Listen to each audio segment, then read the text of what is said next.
Viral di media sosial curhatan seorang polwan yang pernah dihina tetangga saat masih sekolah. Kini perempuan bernama Tiffany Agustin telah menyandang pangkat Brigadir Polisi 1 atau Bribtu. Polwan cantik ini rupanya juga memiliki hobi bermain game online, yakni PUBG Mobile. Kisah Bribtu Tiffany Agustin ini rupanya menginspirasi banyak orang.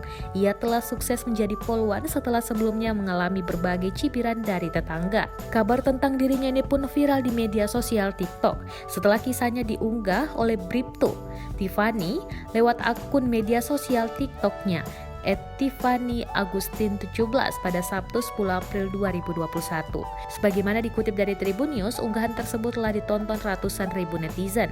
Bribtu Tiffany menceritakan masa lalunya yang kerap diremehkan orang lain.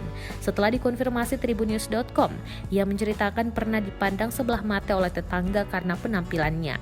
Orang-orang banyak yang mengatakan bahwa dirinya pasti tidak akan tamat sekolah.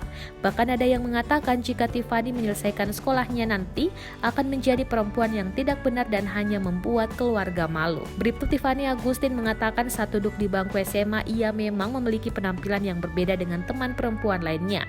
Rambut bagian samping dipangkas habis, memakai tindik hingga melukis tato temporer di tangannya. Meski mendapat cibiran dan cacian dari orang lain, Tiffany tak patah orang. Ia jadikan cacian dan makian itu menjadi motivasi. Sang ibu meminta untuk mencoba mengikuti tes polisi wanita. Permintaan ibunya pun ia lakukan dan Tiffany mengikuti tes penerimaan Polri tahun 2015. Akhirnya setelah melewati serangkaian tes ia pun berhasil lolos. Penampilannya pun kini jadi berubah. Polwan berpangkat Bribtu ini pun berpenampilan berwibawa, mengenakan seragam kebanggaan polisi Indonesia.